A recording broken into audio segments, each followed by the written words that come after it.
ఒక ఏసీపీ అంత పెద్ద స్థాయిలో ఉంటే నువ్వు ఒక ఆశా వర్కర్ ఒక లేడీ మీద అంత అఘాయిత్యాన్ని పాల్పడే అవసరం ఉంది నీకు. అలా అంత దారుణంగా నువ్వు చీర ఉండడం కొట్టడం అంటే ఎంతవరకు దారిస్తుంది? చీర గుంజి చెయ్యి చేసి మహిళపై ఏసీపీ సెంటర్. సో ఇంత దారుణంగా చేయడం జరిగింది. అంటే ఇంత దారుణంగా చేయాల్సిన అవసరం లేదు. ఫస్ట్ ఆఫ్ ఆల్ వాళ్ళు ఎందుకు వచ్చారు? వాళ్ళు చేసే పని ఏంది? వాళ్ళు చేసే ప్రతి ఊర్లో పని చేస్తారు. వాళ్ళు ఏ విధంగా చేస్తారు? కరోనా టైంలో అయినా సరే, నార్మల్ టైంలో అయినా సరే ప్రతి ఒక్క ఇంటికి పోయి హెల్త్ చెక్ చేయడము, వాళ్ళకి వ్యవస్థ ఎట్లా ఉంది, వాళ్ళ పిల్లలు ప్రెగ్నెన్సీ అయిన కానీ పుట్టేంత వరకు ఆలోచించుకుంటారు. ప్రతి టాబ్లెట్ అయినా ప్రతి ఏదైనా సరే వాళ్ళకి ప్రతి ఒక్కటి పీరియడ్ టైంలోనే సంథింగ్ చెప్పుకోవచ్చు. అది కూడా తప్పేం లేదు.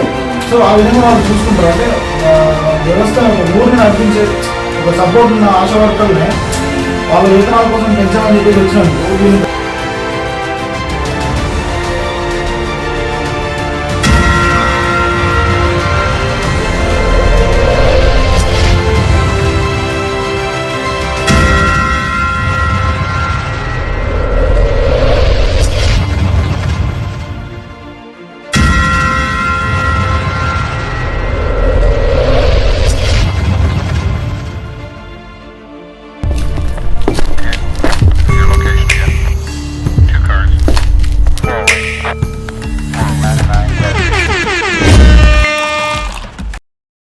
ఇక్కడ జరిగిన సంఘటన ఏంటంటే చీర గుంజి చెయ్యి వేసి మహిళపై ఏసీపీ శంకర్.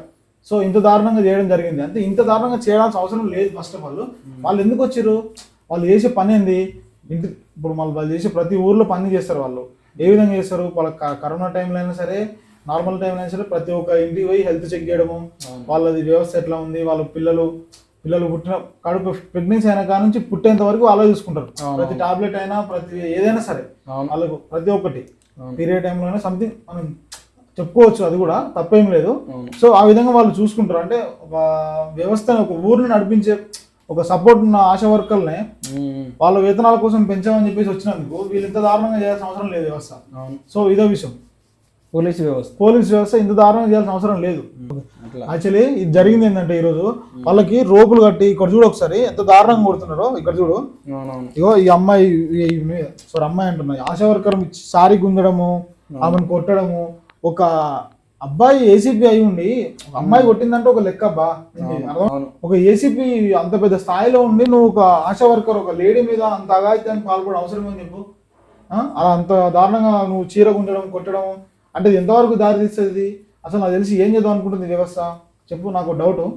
ఇంత చేయాల్సిన అవసరం లేదు ఫస్ట్. అవును. సో ఒకటి ఇది జరిగిన కథ.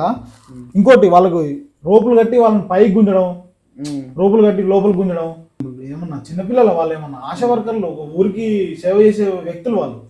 వాళ్ళు అంత దారుణంగా చేయాల్సిన అవసరం లేదు. సో ఇది విషయం జరిగింది. ఇంకోటి ఏంటంటే ఇది మన తెలంగాణ రాష్ట్రంలో జరుగుతున్నదా, లేకపోతే వేరే రాష్ట్రాల్లో జరుగుతున్నదా, లేకపోతే మన రాష్ట్రంలో చేయాలని చేస్తుర్రా? వాళ్ళు ఏమడిగిరా బా? ఒక శాలరీ పెంచమని చెప్పేసి వచ్చి అడిగినందుకు వీళ్ళు చీరలు గుంజడము, వీళ్ళు ఏమన్నా వ్యాపారం చేస్తున్నారా? నాకు అర్థం కాదు. ఇప్పుడు మనం ఎవరిని ప్రశ్నిస్తాం? గవర్నమెంట్ అని చెప్పేసి మనం అంటలేము. సో ఇది చేయడం తప్పు అంటున్నాం. పోలీసు వాళ్ళది 100% తప్పు. మరి గవర్నమెంట్స్ ఏమైనా రైట్స్ ఇచ్చిందా, లేకపోతే వీళ్ళంతా వీళ్ళు క్రియేట్ చేసుకుని వీళ్ళు చేయడం జరుగుతుందా? సో అనేది ఇది విషయం. ఇది జరిగింది. సో ఇది జరిగిన సంఘటన ఎక్కడంటే ఇప్పుడు హైదరాబాద్లో కోటి దగ్గర జరిగిన సంఘటన ఇది. కొన్ని వేల మంది తరలి వచ్చారు. ఎవరు అంటే వాళ్ళ సాలరీస్ కోసం ఇంత కష్టపడుతున్నాం కదా, వాళ్ళ అంటే హామీలు ఇస్తేనే వాళ్ళు వచ్చారు. వాళ్ళంతా వాళ్ళు వచ్చి మామూలు పెంచామని చెప్పేసి వాళ్ళు ఏమి బలవంతం చేయట్లేదు గవర్నమెంట్ ని. వాళ్ళు పెంచుతా అంటేనే అప్పుడు వాళ్ళు తరలి వచ్చారు. ఒక మీటింగ్ పెడదామని చెప్పేసి వాళ్ళు సంస్థ దానికోసం అందరూ చెప్పేసి వచ్చారు. వచ్చినాక కూడా ఇంత దారుణంగా వాళ్ళ మీద చీరలు గుంజడము, వాళ్ళని చెంపదెబ్బలు కొట్టడము, అంతమందిలో పడేసి దారుణంగా తొక్కడము. ఆమెకు ఎంత దారుణంగా దెబ్బలు తగ్గినాయి తెలుసు. అది కూడా చూపిస్తాను నీకు. ఆ విజువల్స్ కూడా చూపిస్తాను, కొట్టిన వీడియో కూడా చూపిస్తాను. అది కూడా మన దగ్గర ఉంది. ప్రతి ఒక్కటి ప్రూఫ్ తోనే మాట్లాడతాం. అంత ఆశమాషిగా మాట్లాడేది కాదు. మన భారీగా తరలి వచ్చిన మన ఆశా వర్కర్ల మీద ఇంత దారుణంగా చోటు చేసుకున్నందుకు మీడియాలో వైరల్ అవుతుంది. కానీ దాని మీద ఎవరు చర్య తీసుకుంటలేదు. ఏ ప్రభుత్వం వచ్చి మాట్లాడతలేదు, ఏ వ్యవస్థ వచ్చి మాట్లాడతలేదు. మరి ఇంత దారుణంగా ఎందుకు జరుగుతున్నది, ఎవరికి అసలు ప్రాబ్లం ఏంది అని చెప్పేసి ఎవరైనా వచ్చి మాట్లాడాలి కదా. ఎవరు స్పందిస్తలేరు. ఏమున్నా మీడియాలో స్క్రోలింగ్ జరుగుతుంది. సో ఏమవుతుంది, ఈ మ్యాటర్ 2 రోజులు చూస్తాడు, ఇవాళ చూస్తారు, రేపు చూస్తారు, మళ్ళీ ఇంకో మ్యాటర్ వస్తుంది, ఈ మ్యాటర్ మర్చిపోతారు. సో ఇప్పుడు ఆమె జరిగిన ఆ సంఘటనకి ఆమె తలెత్తుకోవాలంటే ఎంత దారుణంగా ఉంటుంది చెప్పు. ఊర్లో అయినా ఆలైనా ఏనైనా చాలా చీప్గా చూస్తారు. అని చెప్పేసి మనం ఈ వీడియో తీస్తలేము, ఎవరిని కించపరచాలి, ఎవరిని గుర్తించి ఇది చేయాలని చెప్పేసి మనం తీస్తలేము.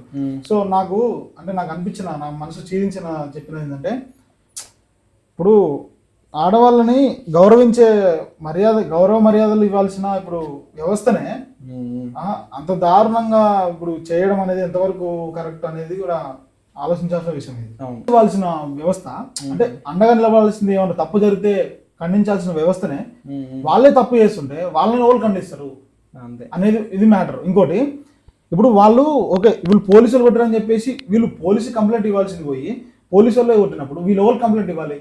ఎవరి దగ్గర పోయి మాట్లాడాలి? వీళ్ళు ఎవరిని ప్రశ్నించాలి? ఎవరిని బతిలాడుకోవాలి చెప్పు?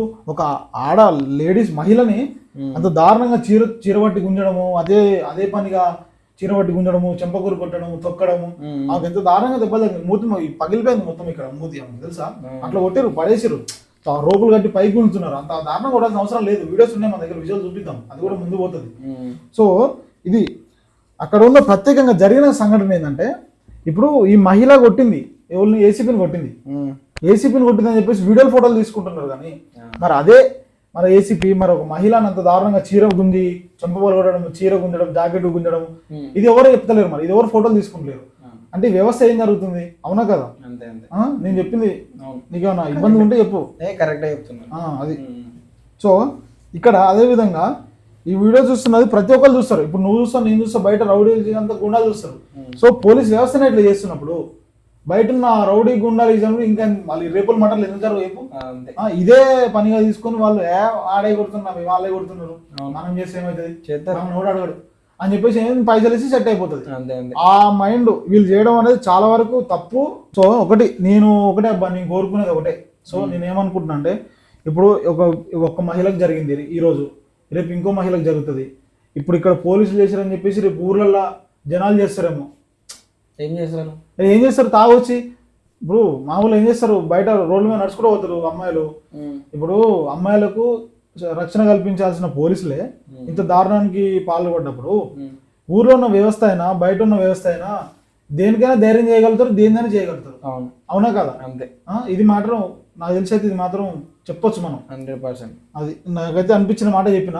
ఇంకోటి, మహిళలను గౌరవించాలి. మహిళలకి ఏ టైం అయినా సరే బయటికి వెళ్తారు, ఎక్కడికైనా వెళ్తారు, ఆ సెక్యూరిటీ ఉందని చెప్పేసి నమ్ముకున్న జనాలు ఈ సంఘటనలు చూసిన తర్వాత బయటికి వెళ్తారు? అసలు బయటికి వెళ్ళాల్సిన పరిస్థితి ఉంటుందా? ఇప్పుడు ఒక గవర్నమెంట్ ఎంప్లాయీ మీదనే ఇంత దారుణంగా గవర్నమెంట్ ఎంప్లాయీ మీద ఇంకో గవర్నమెంట్ ఎంప్లాయీ ప్రతిరూపం ప్రతీకారం చూపించినప్పుడు బయట ఉన్న నార్మల్ జనాల మీద ఈ ప్రభావం చూపేదని నమ్మకం అని చెప్పు. జనాలని అవేర్నెస్ అంటే చైతన్యపరచాల్సిన గవర్నమెంట్ వ్యవస్థ, ఈ పోలీస్ వ్యవస్థ అయినా సరే ఇంత దారుణానికి పాల్పడ్డప్పుడు వాళ్ళు అసలు ఏ విధంగా అసలు అంత చేయడానికి అవసరం ఉంది? ఏ అవేర్నెస్ కోసం వాళ్ళు ఈ విధంగా పాల్పడ్డారని చెప్పేసి మనం దీన్ని మాత్రం ఖండించవచ్చు. మంచి చేయాల్సిన పోలీసులే చెడు చేస్తుంటే వాళ్ళు ఇంకోళ్ళ దగ్గర పోయి సమాధానం చెప్పుకుంటారు, ఎవరి దగ్గర పోయి పిటిషన్ వేస్తారు, ఎవరి దగ్గర పోయి కేసు పెడతారు. కోర్టు ఉన్నది సెక్షన్ 503 ప్రకారము. ఇప్పుడు ఒక అబ్బాయి అయినా, ఒక వ్యవస్థ ఉన్న పోలీసు వ్యవస్థ అయినా, ఎవరైనా సరే ఒక అమ్మాయి మీద అనువాయి కారణాల వల్ల నువ్వు చేసినావు అనుకో, 503 ప్రకారం శిక్ష పడాల్సిందే. వాళ్ళకి 100% వాళ్ళకి ఏదో రకంగా వాళ్ళని చర్య తీసుకోవాల్సిందే. సో అలాంటి చర్య తీసుకోవాల్సిన వ్యక్తి అట్లా చేసినప్పుడు సరే వాళ్ళకి ఎలాంటి శిక్ష చేయాలి? సో ఇది మ్యాటర్. ఏసీపీకి ఎలాంటి శిక్ష చేయాలి అనేది మ్యాటర్. మనం అని చెప్పేసి వ్యక్తిపరంగా మనం అనట్లేము, ఆయన చేసిన ఆ సంఘటన వల్లనే మనం మాట్లాడుతున్నాం. ఒక గవర్నమెంట్ మహిళకే అగౌరవాన్ని పరిచిన ఈ సంఘటన, సో మరి గవర్నమెంట్ ఏ విధంగా సమాధానం చెప్తుంది అనేది కూడా నాదొక క్వశ్చన్. ఈ విధంగా జరిగిందని కూడా మనం చాలా వరకు క్షమించాలి. ఎందుకంటే అదే స్థాయి, అదే పొజిషన్లో మన వాళ్ళు, మన పేరెంట్స్ అయినా సరే, మన బంధుమిత్రులు అయినా సరే, మన ఊళ్ళో అయినా సరే ఉంటే మనం బాధపడతాం. అరే ఇట్లా జరిగిందిరా, మా వాళ్ళకి ఇట్లా జరిగిందని చెప్పుకుంటాం. సో ఒక్క ఆమె జరిగింది కరెక్టే, అట్లనే ఇప్పుడు ఒక్క ఆమె జరిగిందని వదిలేస్తే అదే విధంగా ఇంకా ఎన్ని ఒడగడతారు దానికోసం పోలీసు వాళ్ళు అయినా సరే, బయట ఉన్న వ్యవస్థ రౌడీ షీటర్లు అయినా, వాళ్ళైనా వీళ్ళైనా పోలీసులు చేసినప్పుడు మనం ఏం చేయదురా చేద్దాం అని చెప్పేసి వాళ్ళు ధైర్యం వస్తుంది వాళ్ళకి. ఇప్పుడు ఒక వ్యవస్థ మీద వ్యవస్థను నడిపించాల్సిన సంస్థనే ఇంత దారుణం పాల్పడితే బయట ఉన్నప్పుడు అదే పని చేస్తాడు. ఇది 100% జరగాల్సినది అన్నట్టు చేస్తారు, నాకు తెలిసి డౌట్. అవునా కదా? సో అంత జాగ్రత్తగా ఉంటే వ్యవస్థ అనేది, అంత జాగ్రత్త ఉంటే అంత మంచిది. లేడీస్ కూడా సెక్యూర్ అనేది తీసుకురావాలి. సో సెక్యూర్ అనేది ఉన్నది, కానీ ఎందుకు ఇంత దారుణంగా చేసిరు? మన తెలుగు రాష్ట్రాల్లో జరుగుతుందా, లేకపోతే వేరే రాష్ట్రాల్లో ఇతర రాష్ట్రాల్లో కూడా ఇది జరుగుతుందా, లేకపోతే కావాలని క్రియేట్ చేసిరా? మనం ఛానల్ తప్పున మనం ఏం చెప్పాలనుకుంటున్నాం అంటే, ఇప్పుడు అందులో జరిగిన ప్రతి ఒక్క మహిళకి, ప్రతి ఒక్క ఆశా వర్కర్కి, ప్రతి ఒక్క అమ్మకి, ప్రతి ఒక్క అక్కకి, ప్రతి ఒక్కరికి నా మనస్ఫూర్తి నేను మన ఛానల్ తప్పున చెప్పాలనుకుంటుంది ఏంటంటే, వాళ్ళకు ఏ విధంగా సమాధానం చెప్తుంది గవర్నమెంట్, ఏ విధంగా న్యాయం జరగాలని చూస్తుంది. సో వాళ్ళ శాలరీ గురించా, వాళ్ళ వ్యక్తిత్వం గురించా, వాళ్ళ జరిగిన ఇష్యూ గురించా ఏ విధంగా స్పందించాలని మనస్ఫూర్తిగా మనమైతే కోరుకుందాం. ఓకే. సో ఇది మనం చెప్పాల్సినది సంఘటన, ఇది జరిగింది కథ ఈరోజు.